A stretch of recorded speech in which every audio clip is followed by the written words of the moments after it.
जो आज से मैं आप लोगों के लिए एक न्यू टॉपिक स्टार्ट करने वाला हूं और इस टॉपिक का नाम है एप्लीकेशन ऑफ डेरिवेटिव्स यानी कि अवकलज के अनुप्रयोग। इस वीडियो में हम लोग सबसे पहले जानेंगे कि हमें एप्लीकेशन ऑफ डेरिवेटिव्स में कौन कौन से टॉपिक पढ़ने हैं और कौन कौन से क्या क्या चीज़ इसमें हमें इंपॉर्टेंट चीज़ है उसको हमें पहले से जानकारी होना चाहिए। तो पहले हम लोग देख लेते हैं कि आखिर हमें कौन कौन से टॉपिक पढ़ने हैं। तो देखिए सबसे पहले बात करते हैं, पहला जो आपका टॉपिक पढ़ना है the rate of change of quantities यानी कि राशियों के परिवर्तन की दर, ये आपका पहला टॉपिक्स है। दूसरा टॉपिक है इंक्रीजिंग एंड डिक्रीजिंग और इसका मतलब होता है वर्धमान और ह्रासमान, ठीक है।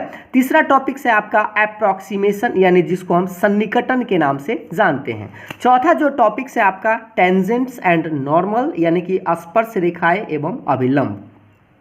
लास्ट और पांचवा जो आपका टॉपिक है मैक्सिमा एंड मिनिमा यानी कि महत्तम और न्यूनतम के बारे में जानेंगे।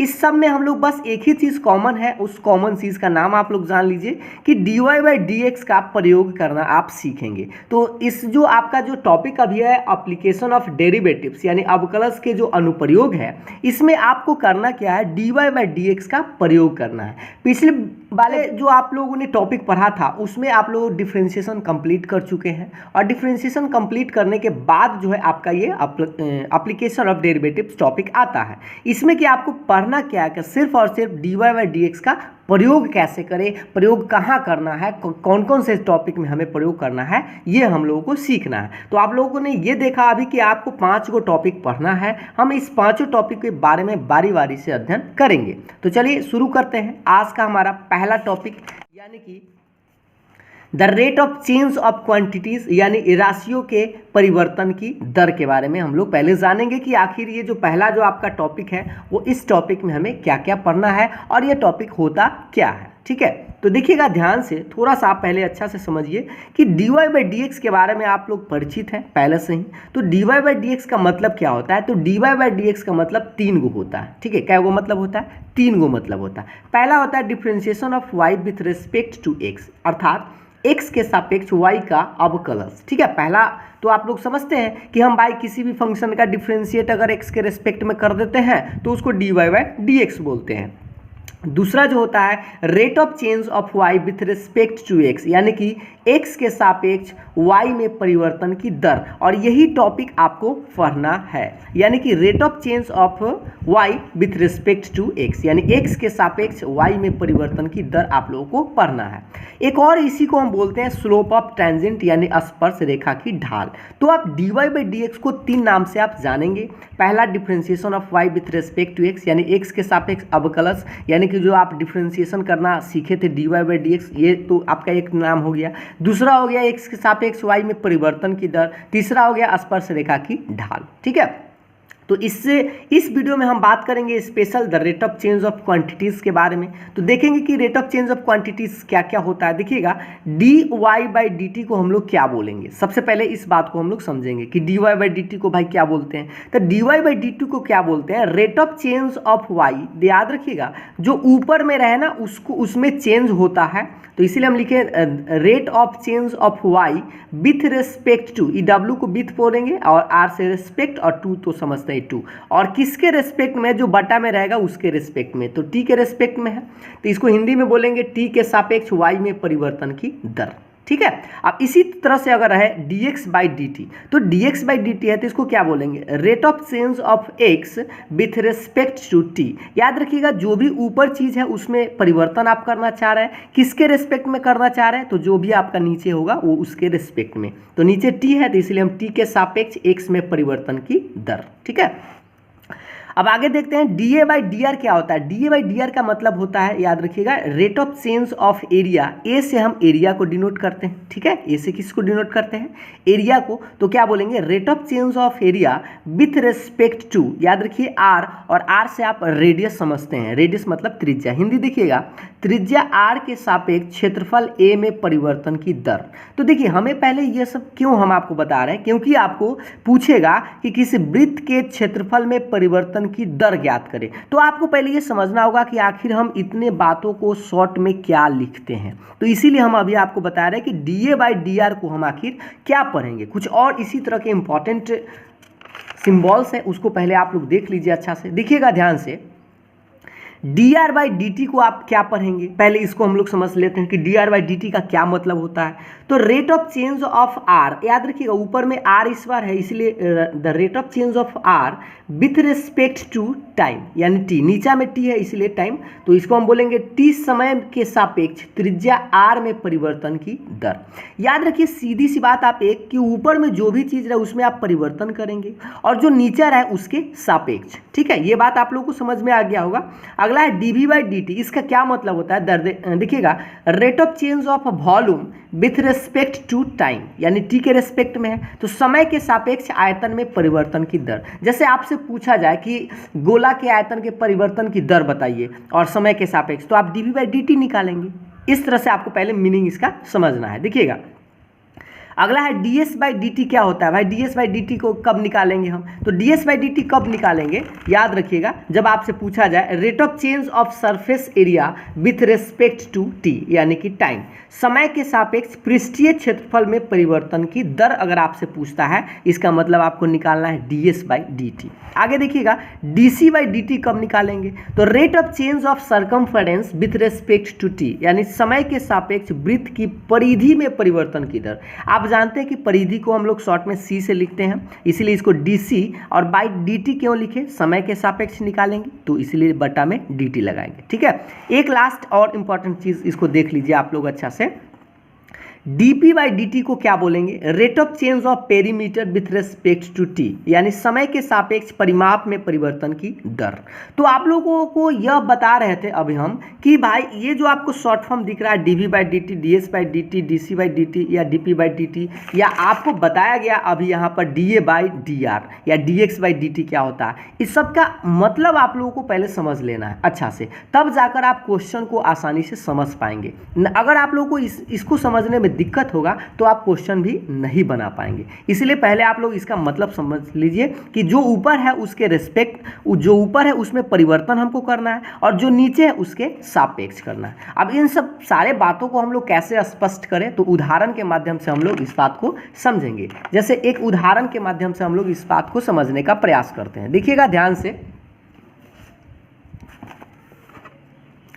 एक उदाहरण देखिएगा ध्यान से कि find the rate of change of area. देखिएगा ध्यान से क्या पूछ रहा है, find the rate of change of the area of a circle with respect to its radius R when, यानी कि वृत्त के क्षेत्रफल के परिवर्तन की दर इसकी त्रिज्या आर के सापेक्ष ज्ञात कीजिए। जबकि बात समझिएगा ध्यान से, यानी कि आपसे पूछा क्या जा रहा है, पहले उस बात को आपको पकड़ना है। तो क्या पूछ रहा है कि क्षेत्रफल के परिवर्तन की दर आपको निकालना है। यहाँ पर आप देख लीजिए the rate of change of area, यानी कि क्षेत्रफल में परिवर्तन की दर आपसे पूछ रहा है। तो पहले आप क्या कीजिएगा, ध्यान दीजिए, क्षेत्रफल को हम लोग जानते हैं कि एरिया ए से डिनोट करते हैं, किसके रेस्पेक्ट में पूछ रहा है, तो गौर से देखिएगा इसकी त्रिज्या आर के सापेक्ष। तो नीचा में हम क्या लिखेंगे, D A by D R. D A by D R ये आपसे पूछ रहा है, और जब इसमें जबकि आर के मान एक दिया गया है, आर के मान एगो 5 सेंटीमीटर दिया गया है, जब दूसरा क्वेश्चन बनाएंगे तो उसमें आर का मान हम 4 सेंटीमीटर लेंगे। ये बात तो आप लोगों को समझ में आ गया। पहले आप लोगों को करना क्या है कि इस वाले पार्ट से आपको छोटा सा चीज़ आपको निकाल लेना है, क्वेश्चन को पहले मीनिंग को समझ लेना है। तो क्या पूछ रहा था, क्षेत्रफल के परिवर्तन की दर, तो D A by D R आपसे पूछ रहा है। आर भाई नीचे क्यों लिखे, तो कह रहा था इसकी त्रिज्या के सापेक्ष, और किस में परिवर्तन था, क्षेत्रफल में, इसीलिए D A by D R लिखे। ठीक है, अब चलिए इसको बनाते कैसे, ध्यान दीजिएगा। चूंकि आप सभी लोग जानते हैं कि वृत्त का क्षेत्रफल, गौर से देखिएगा, वृत्त का क्षेत्रफल क्या होता है, यानी कि आप जानते हैं area of a circle.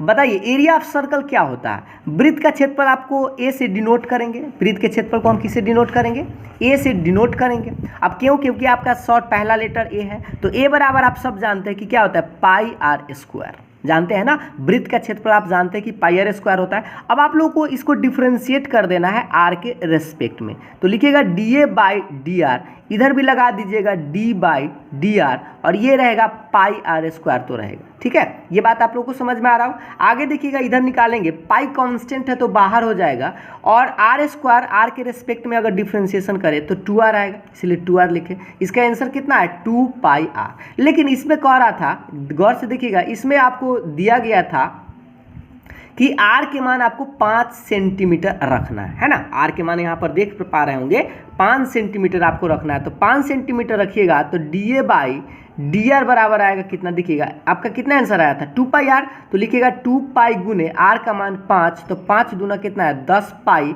Centimetre. और याद रखिएगा एरिया, ए से एरिया है, एरिया का होता है सेंटीमीटर स्क्वायर, और आर मतलब त्रिज्या है तो त्रिज्या का होगा सेंटीमीटर। ये आपका आंसर हो गया। उम्मीद है आप लोगों को समझ में आया होगा, और अगर आप लोगों को ये समझ में आ गया होगा तो इस क्वेश्चन का आंसर जो है आप लोग कमेंट करके ज़रूर बताएंगे कि अगर आर के मान 4 सेंटीमीटर होता तो इसके क्षेत्रफल में परिवर्तन की दर जो है इसके त्रिज्या के सापेक्ष क्या होता। इसका आंसर जो है आप लोग कमेंट करके ज़रूर बताइएगा। हम एक और उदाहरण देख लेते हैं।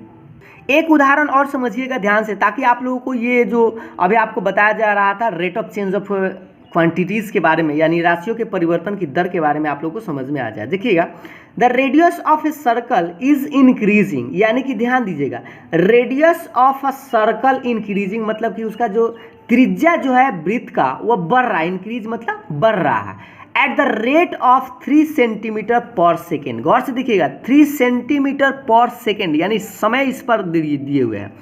Determine the rate of change of area when radius of circle is 10 centimetre.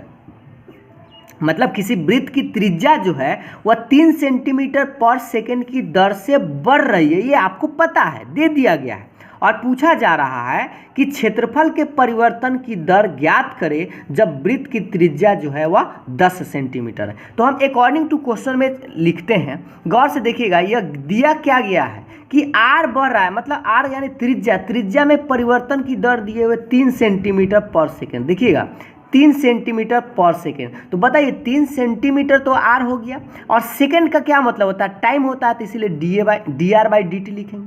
अब D R by D T तो आपको पता हो गया 3 सेंटीमीटर पर सेकेंड दिए हुए, ठीक है। बट आपसे पूछ क्या रहा है, बात समझिएगा ध्यान से, क्या पूछ रहा था कि क्षेत्रफल के परिवर्तन की दर। तो क्षेत्रफल तो आप सब जानते हैं कि ए से डिनोट करते हैं, तो डी ए पूछ रहा है, और किसी के रेस्पेक्ट में नहीं है। अगर यहाँ पर टाइम के रेस्पेक्ट में दिया हुआ था तो आप टाइम के रेस्पेक्ट में ही निकालेंगे। आप अर्थात आपको निकालना क्या है, D A by D T बराबर वाट, जब आर के मान 10 सेंटीमीटर दिया गया है यहाँ पर, ठीक है। तो चलिए अब इसको हम कैसे बनाते हैं देखते हैं, ध्यानपूर्वक अच्छा से समझेंगे। पहले क्या करेंगे, आप सभी लोग जानते हैं कि एरिया यानी वृत्त का क्षेत्रफल क्या होता है, तो पाई आर स्क्वायर होता है। अब हम लोग इसका डिफरेंशिएट करेंगे भाई किसके रेस्पेक्ट में, तो गौर से देखिएगा टाइम टी के रेस्पेक्ट में डिफरेंशिएट करेंगे, तो डी टी लगा देंगे, तो इधर भी लगा दीजिए D by D T pi R square, ठीक है। यहाँ तक समझ में आ रहा है। अब हम लोग क्या करेंगे, इसको लिखेंगे D A by D T. बताइए ये पाई कांस्टेंट है तो बाहर हो जाएगा, और आप देखिए यहाँ पर टी है और यहाँ पर आर है, तो बताइए ये तो वेरिएबल चेंज है, तो चेंज है तो आप लोगों को चेन रूल में बताया गया था पहले कि आर स्क्वायर का डिफ्रेंशिएशन कर दीजिए तो 2r, और फिर इस r का t के रेस्पेक्ट में डिफ्रेंशिएशन कीजिएगा तो आएगा dr बाई डी टी। ये कैसे आया, फिर से समझिएगा कि पहले पाई कांस्टेंट बाहर हो गया, आर स्क्वायर का डिफरेंशिएशन 2r आता है, और ये वेरिएबल चेंज है तो चेन रूल से हम r का डिफरेंशिएशन करेंगे तो dr बाई डी टी लगाएंगे। अब इसमें आप आराम से मान रख सकते हैं, गुना कीजिएगा तो 2 पाई आर गुने, और ये क्या है dr बाई डी टी, और dr बाई डी टी का मान पहले से आपको दिया गया है कितना 3 सेंटीमीटर, यानी 3 दूना 6 पाई आर, ये हो गया। अब इसमें भी आपको r के मान पता है, देख लीजिए कितना है 10 सेंटीमीटर, तो r का मान 10 रखेंगे तो आंसर आएगा डी बाई डी टी बराबर 6 पाई गुने, और आर का मान 10 रखेंगे तो 10 छक्का 60 पाई सेंटीमीटर स्क्वायर। देखिएगा एरिया है ए से तो सेंटीमीटर स्क्वायर, और बटा में टी है तो टी मतलब सेकेंड यानी कि टाइम, और ये आपका आंसर हो गया। उम्मीद है आप लोग को समझ में आया होगा। तो अगर आप लोग को वीडियो पसंद आया हो तो लाइक ज़रूर कीजिएगा, और इस क्वेश्चन का आंसर जो है आप लोग कमेंट करके ज़रूर बताइएगा कि आर का मान अगर 4 सेंटीमीटर होगा तो वृत्त के क्षेत्र में परिवर्तन की दर जो है वह क्या होगा। तो अगर आप लोगों को समझ में आया हो तो हमें लगता है कि आप वीडियो लास्ट में कमेंट आप ज़रूर करेंगे, ताकि हमें पता चल सके कि आपको समझ में आया है कि नहीं, ठीक है। तो फिर मिलेंगे हम लोग नेक्स्ट वीडियो में, तब तक के लिए बाय बाय, थैंक यू।